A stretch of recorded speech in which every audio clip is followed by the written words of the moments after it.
Aquel humilde carpintero de Nazaret hizo en una ocasión una gran promesa. Le dijo a sus seguidores: edificaré mi iglesia y las puertas del infierno no prevalecerán contra ella. Curiosamente, unas cuantas semanas después de que él dijo estas palabras, lo crucificaron. Fue enterrado, pero al tercer día el Señor lo levantó de los muertos. Y unos días después ascendió hasta la presencia del Padre, donde se encuentra sentado a la derecha, abogando, intercediendo por cada uno de nosotros, aquellos que creeríamos, de aquellos que comenzaron a creer en Él en el primer siglo. Pero, ¿qué sucedió con la iglesia que Él dijo que iba a edificar? ¿Acaso dejó inconclusa la obra? ¿Acaso abandonó a los trabajadores y pensó Él encargarse de ella por sí mismo? Para nada. Él simplemente dijo lo que se debía hacer, les dio todo lo que necesitaban, les dio el poder de su fuerza para que ellos pudieran ser habilitados y llevar a cabo este plan. Y desde el primer siglo la iglesia de Jesucristo se ha ido construyendo, se ha ido edificando hasta nuestros días. Jesús mismo, con su pueblo, por medio de su Espíritu y su palabra, está edificando la iglesia hasta este tiempo en el que estamos nosotros. Lo extraño es que todo el secreto del éxito de la obra de edificación de la iglesia no tiene nada que ver o mucho que ver con la construcción, sino tiene que ver con la jardinería. Interesante. Más que ver con cosas de construcción, tiene que ver con la jardinería. Después de todo, el crecimiento de la iglesia comienza con el crecimiento espiritual de cada creyente, de cada persona, y tiene sus raíces en el mismo Jesucristo, quien asimismo se llamó la vid verdadera. Sea vid, sea parra, sea viña, como usted lo conozca en su país, es lo mismo. Él es la vid verdadera. Vaya conmigo al Evangelio según San Juan, capítulo número 15, un capítulo maravilloso que tiene tanta riqueza, no solamente teológica, pero de una manera práctica, tanta riqueza y motivación para cada uno de nosotros. En cuanto a la historia de la ascensión de Cristo, recuerdo haber leído una vez a uno de los padres de la iglesia, San Erasmo, quien compartía algo bien interesante con respecto a la ascensión de Cristo y a la edificación de la iglesia. Resulta que él contaba que una vez que Cristo ascendió al cielo y llegó hasta la presencia del Padre, sentándose a su derecha, la mayoría de los ángeles y arcángeles se juntaron a su alrededor para preguntarle cómo había sido la vida de él en el planeta Tierra. Y él comenzó a contarles acerca de los milagros y señales que había hecho, las sanidades que había logrado. También les habló de las enseñanzas que les dio no solamente a sus discípulos más cercanos, sino a muchos seguidores. Sin embargo, también les contó cómo la gente lo trató, que hasta fue llevado a la cruz y unos clavos traspasaron sus manos y sus pies, una lanza a su costado, y murió en esa cruz. Pero el Padre, tal como lo había prometido, lo levantó de la muerte y lo hizo sentar a su derecha, dándole el gobierno para siempre, por los siglos de los siglos. Y ahora estaba ahí en medio de ellos. Entonces Miguel, un poco preocupado y pensativo, estaba dudoso de hacerle esta pregunta y le dice: Señor, entonces, ¿qué va a pasar? ¿Qué va a suceder con qué? Le dice el Señor. ¿Acaso el plan que tenía de edificar la iglesia quedó inconcluso?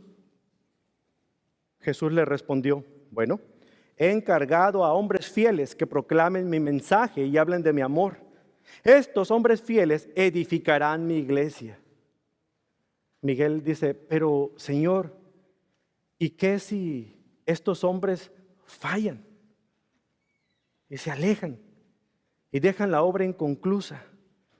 ¿Tienes algún otro plan? Después de una pausa, el Señor responde con una firmeza y dice: no, Miguel, no tengo otro plan. Es el único plan que tengo. Ellos edificarán mi iglesia. ¿Se puede usted imaginar?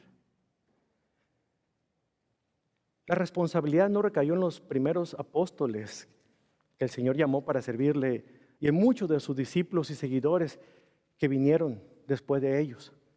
La responsabilidad se extiende hasta usted y en mí en este tiempo en el que nosotros vivimos. ¿Se puede usted imaginar? Usted y yo tenemos una responsabilidad sobre nuestros hombros de cumplir con la orden, con el mandato, con el deseo, con el plan maravilloso de nuestro Señor Jesucristo de edificar la iglesia que corresponde a Él. ¿Siente usted el peso de la responsabilidad?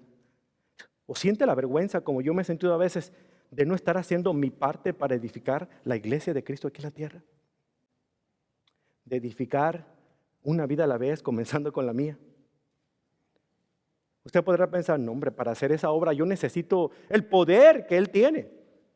El poder que Él tuvo cuando estuvo en la tierra, ese poder que obraba milagros. Yo lo necesito para poder edificar la iglesia. El Señor se lo prometió, hermano. Se lo prometió a los discípulos y a través de ellos se lo promete a usted.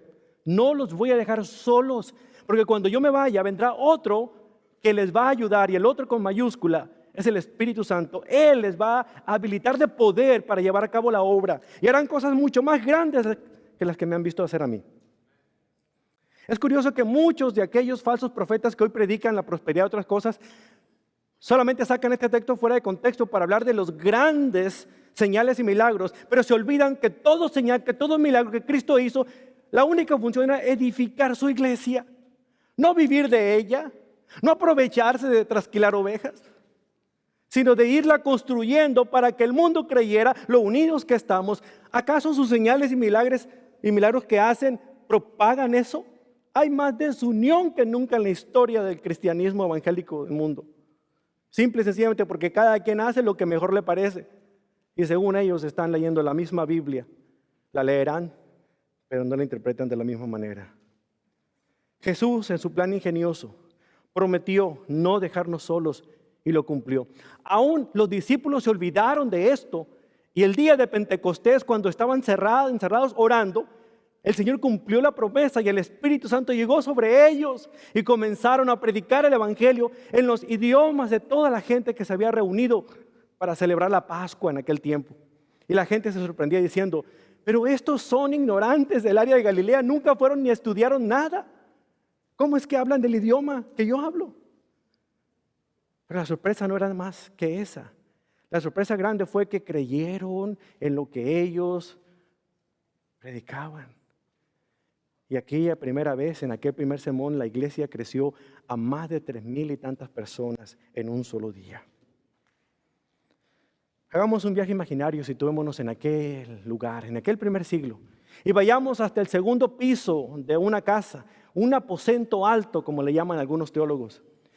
Es un lugar, un cuarto que no estaba alumbrado con candelabros como los que usted y yo conocemos hoy en día, sino alumbrado a la luz de los candelabros alimentados con aceite.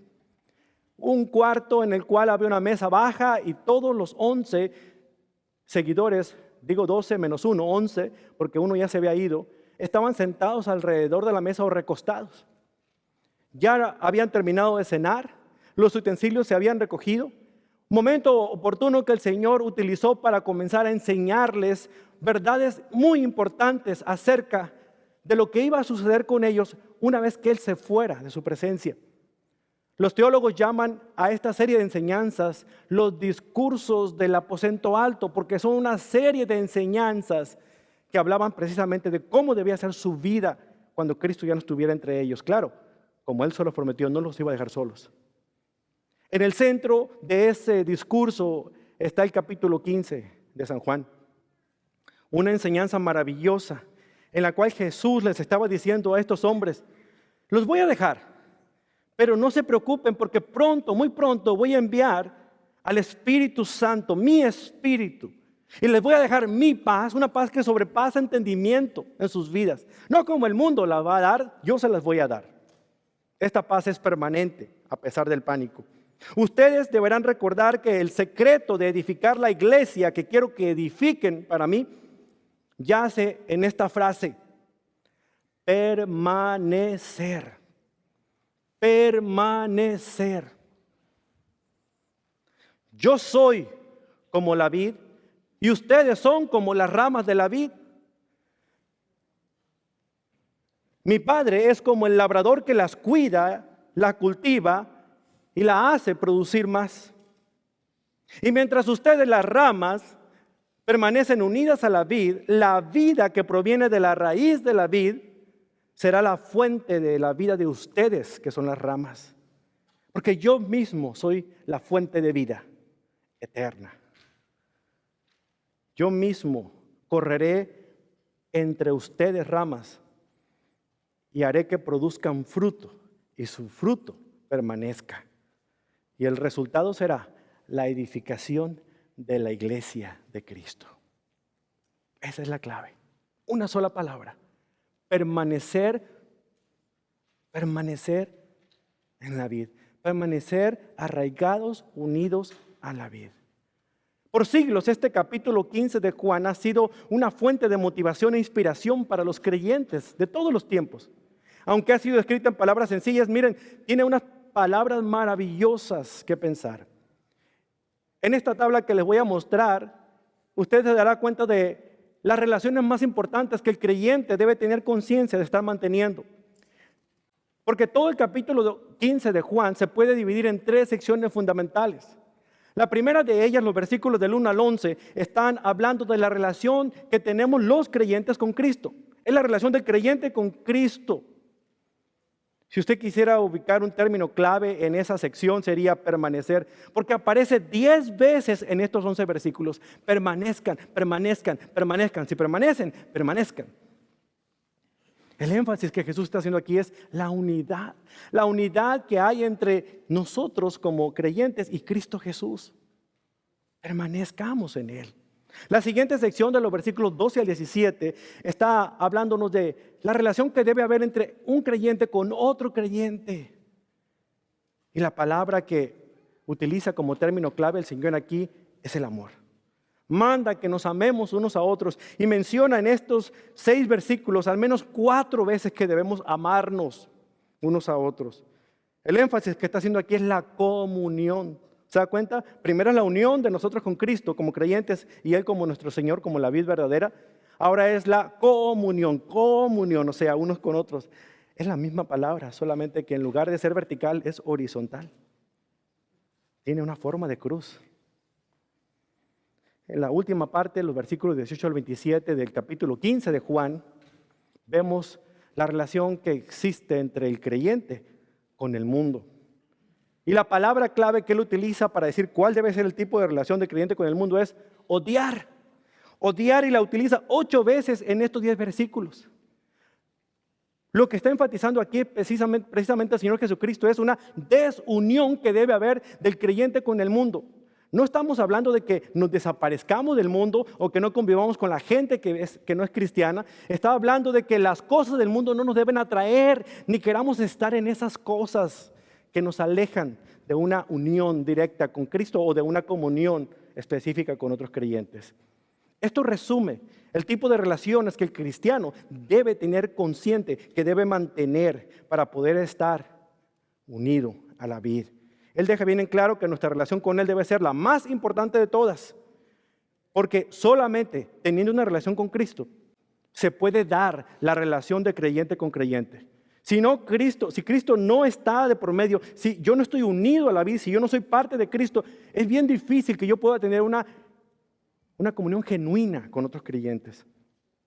Y la combinación de estas dos cosas me mantiene alejado de aquello que a Dios no le agrada, que es el mundo. Pero a menudo nos distraemos por las burlas y los ataques de nuestros enemigos y aún de nuestros supuestos amigos, porque tenemos una fe en Cristo Jesús. Y eso muchas veces nos aleja de la parte fundamental de permanecer, de arraigarnos en la vid. Nuestra participación con otros creyentes a veces no es la más adecuada. No porque estemos en la misma congregación significa que nosotros estamos caminando unidos a la vid. Y déjenme decirles una cosa, es hermoso poder ver este templo lleno, este auditorio lleno de personas que vienen a aprender más de Cristo. Pero hay que ser conscientes, no todos los que están aquí reunidos están caminando con Cristo. No todos están permaneciendo unidos a la vid. Son ramas que están en la vid, pero que están despegadas. Y aunque se parezcan a los demás cristianos, lo cierto es que no lo son. Y no los podemos identificar como en otra de las parábolas de Jesús que hablaba de que cuidáramos de no cortar la cizaña que crecía en medio del trigo. Porque si usted no lo sabe, el trigo y la cizaña cuando están creciendo se ven exactamente igual. Tienen espigas exactamente igual. ¿Sabe usted cuál es la gran diferencia entre el trigo y la cizaña cuando crecen? Como el trigo produce el grano de trigo, el fruto, la espiga del trigo se pandea, se inclina por el peso del fruto. Pero en cambio, la espiga de la cizaña queda erguida, derechita y se verá muy bonita, pero está hueca, vacía. Pero el Señor dice, no, ustedes no corten nada porque pueden dañar al trigo. Dice el Señor que enviará segadores en el tiempo final y Él se encargará de separar a la cizaña del trigo. Al trigo lo mandará los granos para que pueda producir el fruto que produce el trigo, mientras que la cizaña será echada al horno de fuego. Una analogía bien interesante que aquí en Juan capítulo 15 el Señor dice de otra manera al hablar de las ramas que están unidas a la vid, pero que no están pegadas a la vid, que no están permaneciendo unidas a la vid. Al hacer un estudio específico de la vid y de las ramas, hay 4 observaciones importantes que quiero llamar su atención. La primera de ellas es que el Señor aquí está dando instrucciones específicamente a sus seguidores. Se da cuenta que aquí no había ningún judío de los líderes de los judíos, de los líderes religiosos, estaba en ese segundo piso de aquel aposento alto. Los únicos que estaban escuchando esta enseñanza eran precisamente los discípulos del Señor. Entonces, la primera observación es que la instrucción es únicamente para usted que es creyente. Si usted está aquí y no es creyente, tiene todo el derecho a hacerse aludido y haga como que la Virgen le habla y todo y volteese por donde usted quiera. Pero usted es creyente, ponga su atención fija, porque esta es enseñanza para usted. En segundo lugar, estos versículos giran en torno a un solo símbolo, la vid y sus ramas. El lenguaje del viñedo era muy característico y muchos de los judíos del tiempo de Cristo entendían perfectamente.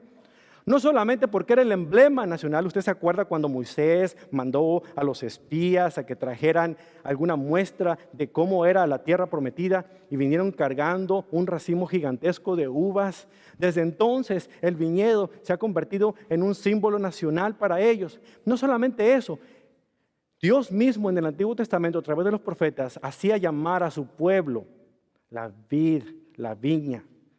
O sea, ellos cuando escuchaban algo de la vid, de la parra, de la viña, sabían que estaba refiriéndose a ellos como pueblo. Ellos identificaban esto. Es como si ustedes que ahora viven en los Estados Unidos, si yo les dijera acerca de las barras y las estrellas, saben a qué se está refiriendo, a la bandera estadounidense. Si yo les hablara de un águila sobre un nopal devorando una serpiente, estaría hablando específicamente con los mexicanos, porque es el emblema nacional. Y así sucesivamente nos identificamos con algo que es emblema, que algo que es símbolo. Los judíos estaban identificándose con la vid y las ramas porque era el emblema que ellos conocían. En tercer lugar, el tema fundamental de esta enseñanza de Jesús era una palabra clave: permanecer. Permanecer. Ese era el tema principal. A lo largo del pasaje Jesús repetidamente les dice permanezcan, permanezcan en Él. El término permanecer específicamente es en presente continuo, es seguir permaneciendo.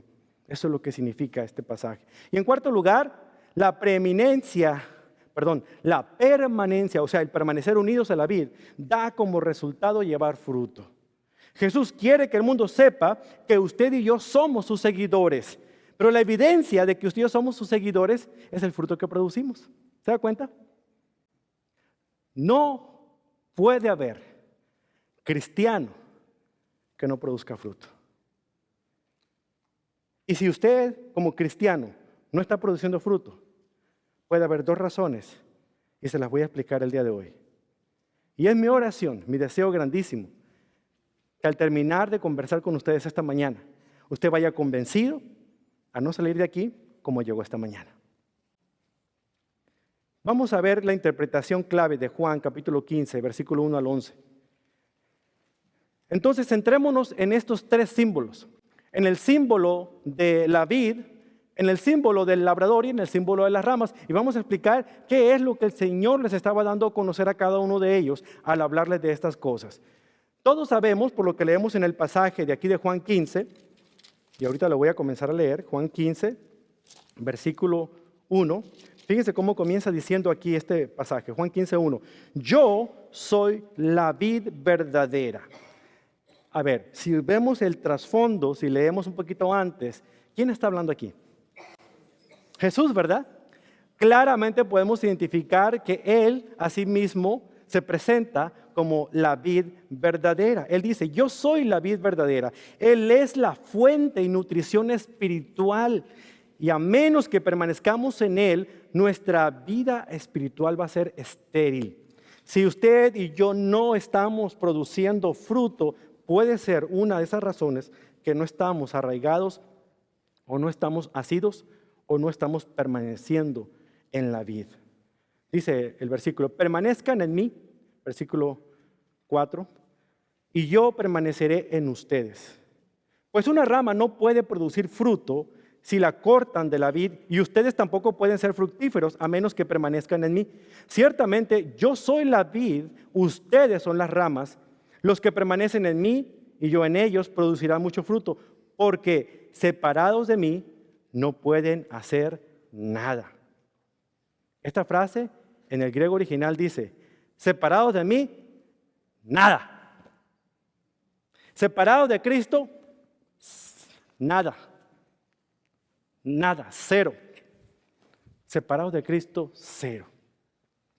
El énfasis aquí está en producir fruto. La vida de Cristo, reproducida en la vida de sus seguidores, produciría fruto. Es inevitable que eso suceda. Y aquí no estamos hablando de obras, ni estamos hablando del fruto de traer almas a Cristo. Mucha gente interpreta esto como traer almas a Cristo. No. El fruto del cual se está refiriendo es un fruto que el Señor ha dado a través del Espíritu Santo. Usted conoce Gálatas capítulo 5, 22. El fruto de la vida es el fruto del amor. El amor que se traduce de muchas maneras, gozo, paz, paciencia, bondad, benignidad, dominio propio. Ese es el fruto del Espíritu en singular. Ese fruto es el que se va a notar en aquel hombre o mujer que está permaneciendo unido a la vid. ¿Es usted corajudo? ¿Es usted de los que no pueden perdonar? Tenemos que hacer algunos ajustes. O usted no está bien prendido a la vida, o alguien le está engañando pensando que usted es como Sansón, ¿verdad? Que solo las puede. Entonces, este fruto es producido por la vid, no por las ramas. La rama lo carga, pero el que lo produce es la vid. Por eso es importante estar unidos, porque si la rama está separada, no va a llevar fruto. Mire, no importa que usted hable el idioma que hablan los evangélicos. El idioma que hablan los evangélicos es cristianés. No es portugués ni inglés, es cristianés. Son palabras que solamente ellos la entienden. ¿No se ha fijado? Hermano, no andes en concupiscencias. Con denuedo dime las cosas. De cierto. Tantas cosas que encontramos en la Escritura, pero que realmente solamente en nuestros círculos, porque llevamos años en las cosas de Dios, las pudiéramos entender. Pero cualquier persona que viene por primera vez a la iglesia, nada, no entiende. Tenemos que aprender a traducir la cristianés en el idioma que la gente que nos habla nos está preguntando cosas. Y pongámosla a ese nivel. Una de las cosas por las que disfruto leyendo para ustedes de la versión de la Biblia, de la Nueva Traducción Viviente, no es porque nadie me paga por promoverla, me encantó. ¿Por qué? Porque me da una facilidad a la hora de estar con una persona en conversa, de poder leerle un pasaje y no tener que irme a un diccionario para explicarle algunos pasajes. Ahora, yo crecí leyendo la Biblia Reina Valera. Y esa es mi Biblia de estudio personal. Esa es la Biblia que yo memorizo los pasajes. Yo no puedo memorizar esta, no se me da. Aquella es mi Biblia de estudio, pero esta es la Biblia que yo utilizo para hablar con alguien más. ¿Por qué? Porque me ayuda en su lenguaje más entendible a comunicar una verdad. Mire, la mejor versión de la Biblia no es la versión internacional, ni la Reina Valera, ni la Biblia de las Américas, ni la Nueva Traducción Viviente. La mejor versión de la Biblia es la que usted lee. Esa es la mejor, porque usted la está leyendo y la está comprendiendo. Esa es la mejor. Acabemos entonces de problemas. Entonces, Si una rama no está atada a la vid, unida a la vid, no produce fruto. Miren, visitaba a un amigo el día de ayer y le pedí que me mostrara ahí en su patio algunas de las plantas que tenía y tenía una idea de mostrarles a ustedes. Hacía unas semanas él había cortado una de las ramas que tenía. Y miren, ya se veía como hasta de otoño. Pero lo cierto es que sí. Se puede escuchar, ¿verdad? Ya está un poco seca. Fue arrancada de la planta donde estaba colocando y las hojas estaban secas. ¿Podrá producir fruto esto? ¿Puede echar flor? ¿Por qué no? Porque está seca, está muerta. ¿Y sabe por qué está muerta? Porque fue arrancada de la planta. Ahora, esta apenas ayer fue arrancada, por eso está verdecita y todo. Pero ya se mira medio como yo esta mañana, como que medio dormido, medio despierto. Con todo y que todavía está verde, ya puedo ver que hasta se está sudando la bolsa de plástico en la que la traigo. ¿Podrá producir fruto? Pero si está verde, ya no está seca como la otra. Aunque esté verde, está muerta. Si nos esperamos, yo creo que no me aguanto otro sermón. Si nos esperamos para más adelante, va a estar igual de ese color. ¿Se da cuenta entonces cómo esta pudiera parecer que es como las demás que están todavía unidas a la vid? Se ve igualita, pero simple y sencillamente ahora sé que no va a producir fruto. De igual manera, hay muchos que están aquí, que se miran bien hermosos, traen hasta la Biblia debajo del brazo, hablan cristianés, se quedan todo el sermón, no se pierden ningún estudio bíblico, pero si no están conectados a la vid, perdónenme que se los diga, usted está muerto o muerta, está seco. Porque la única manera que usted puede asegurarse que está prendido, unido a la vid, es ver si está produciendo frutos. Esa es la sencillez con la que Juan está ilustrando este pasaje. Ahora veamos quién es el labrador aquí en esta historia tan hermosa. El versículo 1 y el 2 nos lo dice, el labrador representa al Padre. Toda vid necesita tener un buen labrador para que la cuide, para que la abone, para que corte, para que la pode, para que pueda protegerla, para que pueda producir muchos frutos. Jesús dice en el versículo 1, yo soy la vid verdadera y mi Padre es el labrador. Él corta de mí toda rama que no produce fruto y poda las ramas que sí dan fruto para que den aún más. ¿Nota usted la progresión? Sin fruto, fruto, más fruto y mucho más fruto. ¿Se da cuenta? Esto es lo que el Señor anhela ver en todos sus seguidores. Si no está produciendo fruto, quiere verlo producir fruto. Y si está produciendo fruto, produzca más fruto. Y si está produciendo más fruto, mucho más fruto. Él quiere que usted vaya creciendo y dando a conocer en esta manera tan clara la evidencia de que usted es un seguidor de Cristo. Como labrador, nuestro Padre Celestial mantiene las ramas de la vid en buena forma y las mantiene productivas, siempre produciendo. Él corta aquellas ramas que no están produciendo fruto, como fueron cortadas estas. Pero aquí viene una situación bien interesante. Porque muchos de ustedes han escuchado personas, aún predicar desde los púlpitos, diciendo que este es uno de los pasajes por los cuales se asegura que el cristiano puede perder su salvación. Y no es así. En ningún momento el tema aquí se trata de perder la salvación. Porque con todo eso, hermanos, aunque la rama no está produciendo fruto, hay dos cosas que el labrador quiere hacer primeramente. La primera palabra que vemos aquí donde dice él corta es la palabra griega airo, que realmente se traduce como ser levantado, como ser tomado. Y miren, esta palabra es la raíz de la palabra griega para resurrección. Por eso dijimos que Dios le levantó de los muertos, y cuando decimos Dios le resucitó de los muertos es la misma cosa. Pues la palabra airo está aquí.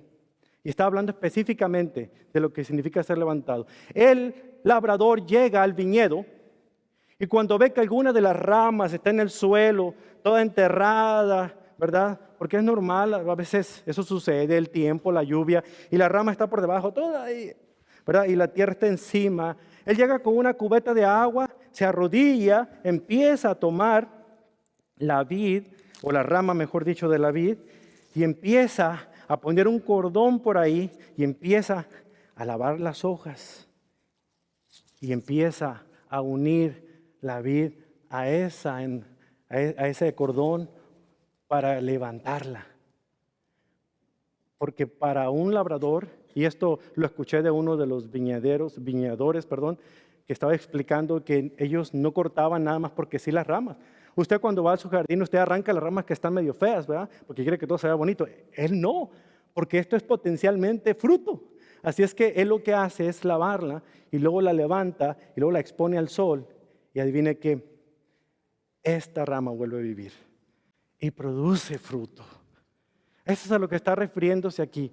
Aquellas que están de esta manera, en lugar de cortarlas, las levanta. Lo mismo que sucede con las ramas, sucede con los cristianos. El deseo del Señor cuando usted y yo estamos en pecado no es darnos juicio, mandarnos al infierno. Primeramente quiere animarnos a recordarnos que en Él hay esperanza de vida eterna, si creemos en Jesús. Entonces Jesús lo primero que hace es darnos esa esperanza. Y como le dijo a aquella mujer que había sido sorprendida en adulterio, cuando aquellos que la criticaban, aquellos que la juzgaban, traían las piedras en las manos, Él voltea después que se fueron y le dicen, ¿ya nadie te condena? No, Señor, ya nadie. Yo tampoco te condeno. Vete y no peques más. Nuestro Señor Jesucristo no es aquel que anda con un mazo, con un garrote, buscando que cometamos un error para darnos guamazos en la cabeza y mandarnos al infierno. Nos da 1, 2, 3, hasta 4, 5 oportunidades para poder motivarnos a despertar y poder ser nuevamente productivos en su vida. La clave está en estar unidos a la vid. Ahora, si la rama está en otras condiciones, si definitivamente da una evidencia de que aunque esté pegada al tronco de la vid, está en estas condiciones, eso ya es evidente. Esta, ¿para qué está comiendo de la nutrición de la savia de la vid? Hay que arrancarla. Y esta precisamente echada afuera. Esta rama representa a aquellos que aparentemente están, pero no están. Y entre ellos, en unas páginas anteriormente, Jesús se refirió a ellos cuando dijo, uno de ustedes me va a entregar. Tan difícil era identificar al traidor que los demás discípulos decían, ¿acaso seré yo? ¿O seré yo? ¿Se acuerda usted de la historia? Pero Jesús sabía y les dijo, aquel que coma de mi plato, ese será el que me traicionará. Y yo no sé si estaba atento Judas o no, pero en ese momento agarró el pan y lo metió en el plato de Jesús. O sea, ni siquiera está prestando atención como algunos de ustedes. Tengan cuidado, no van a meter el plato en el plato de alguien, el pedazo de pan. Traidores, perdón, mentira. Los quiero mucho. Es para que se despierten nomás. Se está refiriendo a aquellos que aunque se parezcan a otros cristianos, aunque canten las mismas alabanzas, aunque sean parte del grupo de adoración de la iglesia, aunque toquen algún instrumento, aunque estén al frente dirigiendo el canto, aunque estén sentados ahí cantando alabanzas, podrán cantar hermosamente, pero si no están unidos a la vid, simple y sencillamente están muertos, están secos y no producirán fruto. Y el futuro de ellos será el mismo futuro de Judas. Pero hay otra situación interesante porque habla de la poda y en esto me viene a la mente lo que ocurrió con el apóstol Pedro. ¿Usted se acuerda que él le falló al Señor? No 1 ni 2, sino 3 veces lo negó. El Señor se lo había dicho. Y siempre el impulsivo de Pedro decía, Señor, aunque todos estos te engañen, yo no te voy a fallar. Y adivine qué, le falló. Sin embargo, le dio oportunidad. Fue precisamente lo que hizo con él, podarlo. Y esa es la segunda cosa que hace este labrador. Podar es aligerar. Muchas de las ramas que están creciendo vigorosas se llenan de hojas, se llenan de churritos que le salen ahí por todos lados. El podador tiene que traer su instrumento cortador y empezar a quitar alguna de esas hojas porque son demasiadas y tiene que dejarla ligera, porque entonces toda la nutrición de la rama se va al fruto y no se queda en la rama. Usted viene, aprende de la Biblia, se espera que usted lo comparta. Porque si usted viene y aprende la Biblia, va a ser como las ranas que se llenan de brotes. No va a caminar para ningún lado, ni va a producir nada, porque solamente está comiendo para sí, y será como los opilotes estreñidos. Obra y nunca, planean y nunca obran. Ya le eché a perder. Tenemos que entender que la información que nos llega no es para nosotros, sino para compartirla. Tenemos que entender que como ramas necesitamos ser podados, y la poda duele. La poda duele cuando nos cortan alguna extremidad, cuando un ser querido se nos va, cuando una relación se rompe, cuando alguna circunstancia difícil, alguno de los hijos sufre alguna situación difícil, está en prisión, está en drogas, está en la pornografía, está en lo que sea. Cuando alguien está pasando por situaciones, de alguna otra manera, déjenme decirles, el Señor utiliza herramientas bastante drásticas a veces para disciplinarnos, con la idea de podarnos y que podamos nuevamente estar nutriéndonos de la vida. No todas las cosas malas que nos pasan son para un mal. Romanos 8:28 dice que aún esas cosas pueden ayudar al cristiano a estar más unidos a la vida. Versículo 29, para ser más parecidos con Cristo Jesús. Así es que no le saquemos al instrumento de poda, porque aunque duela, el Señor sabe cómo aliviarnos. Déjame culminar con algunas cosas interesantes con respecto a eso, porque si hablamos del labrador y si hablamos de la vid, yo creo que es importante que como ramas, usted y yo, porque somos lo que representamos, debemos permanecer en él. Permanezcan en mí y yo permaneceré en ustedes, pues una rama no puede producir fruto si la cortan de la vid. Y ustedes tampoco pueden ser fructíferos a menos que permanezcan en mí. Ciertamente yo soy la vid, ustedes son las ramas. Los que permanecen en mí y yo en ellos producirán mucho fruto, porque separados de mí no pueden hacer nada. El que no permanece en mí es desechado como rama inútil y se seca. Todas esas ramas se juntan en un montón para ser quemadas al fuego. Si ustedes permanecen en mí y mis palabras permanecen en ustedes, pueden pedir lo que quieran y se les será concedido.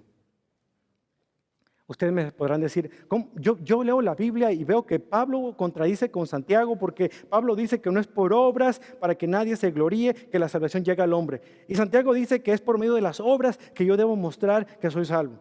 Ellos no se están contradiciendo, ellos se están complementando. Los dos están citando al mismo hombre que es Abraham. Abraham creyó a Dios y le fue contado por justicia, es decir, fue declarado inocente, amigo de Dios, por haber creído en lo que él dijo. Pero la acción que hizo al llevar a su hijo Isaac al lugar de sacrificio mostró la evidencia de la fe que ya tenía.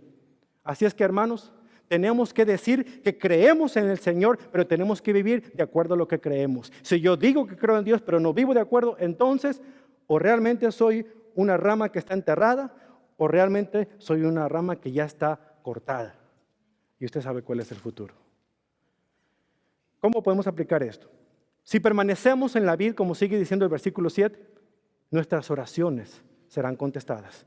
Si ustedes permanecen en mí y mis palabras permanecen en ustedes, pueden pedir lo que quieran y les será concedido. Número 2, Dios será glorificado. ¿Por qué? Porque cuando oramos de acuerdo a la voluntad del Señor y el Señor concede nuestras peticiones de oración, Dios es el que recibe la gloria. Porque no solamente nosotros le reconocemos a Él como el dador de todo, sino que la gente que nos observa puede glorificar al Señor. Y cuando pidamos como conviene. La ventaja es que tenemos el Espíritu Santo que nos ayuda a orar como debe ser. No con pasiones egoístas, sino realmente de acuerdo a su voluntad. Padre, si mi enfermedad es para glorificarte, me quiero quedar enfermo. Si he perdido el trabajo y con esto yo te glorifico, Señor, pues que me quede sin trabajo. Qué duro es orar de esa manera. Pero cuando oramos, que digamos al Señor, Señor, yo te pido esto porque sé que tú tienes el poder para hacerlo, pero no se haga mi voluntad, sino la tuya. Porque cualquiera que sea el resultado, tu nombre será glorificado. Número 3, nuestro amor se verá estimulado. Versículo 9, yo los he amado a ustedes tanto como el Padre me ha amado a mí. Permanezcan en mi amor. Cuando obedezcan mis mandamientos, permanecen en mi amor. ¿Quiere usted saber que usted está en el amor del Señor? Cuando usted es obediente a los mandamientos. Cuando hace lo que su Padre le dice. No es cristiano aquel que dice creer en Dios, sino aquel que le cree a Dios en lo que Él dice. Aprendamos, hermanos, a obedecer su palabra. Es la mejor manera de demostrarle que le amamos. Ustedes como padres, ¿a poco no de cierta manera esperarían lo mismo de sus hijos? ¿De qué le sirve que su hijo el día de las madres, mamá, le diga, mamá te quiero mucho, cuando el resto del año es un mequetrefe y ni siquiera es considerado con usted? Le gusta que le dé la tarjeta, pero también que se comporte el resto del año, ¿cierto? ¿Y por qué Dios tiene que ser diferente? Dios quiere que le digamos que le amamos cuando venimos a adorarle, pero que vivamos de lunes a sábado con respecto a lo que acabamos de cantarle el domingo en la mañana. Hay que ser coherentes con lo que decimos y lo que hacemos. Finalmente, versículo 11, el gozo que tiene el cristiano que permanece en la vid será desbordante. Gozo no es alegría, gozo no es felicidad. La felicidad depende de las circunstancias. Si hay problemas afuera, estoy triste, pero hay un gozo que no se acaba, porque ese gozo es un regalo de Dios. Gálatas capítulo 6, versículo 22, 5:22. Dice, les he dicho estas cosas para que se llenen de mi gozo, no cualquier gozo, sino el gozo del Señor. Así es, dice, desbordarán de gozo. ¿Sabe usted lo que significa eso? Desbordarse de gozo.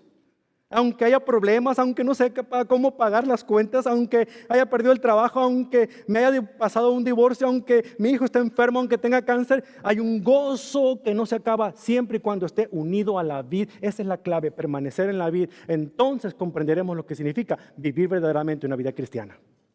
Porque separados de Cristo, nada. Solamente puede haber dos respuestas a este mensaje de Juan 15. Una de ellas es rehusarse a permanecer en la vida, lo que significa que vivirá usted una vida estéril o enterrado o separado. La segunda, tener una disposición de permanecer en la vida, lo que será una vida fructífera y un fruto que permanezca y que abunde, es lo que Dios quiere hacer en su vida.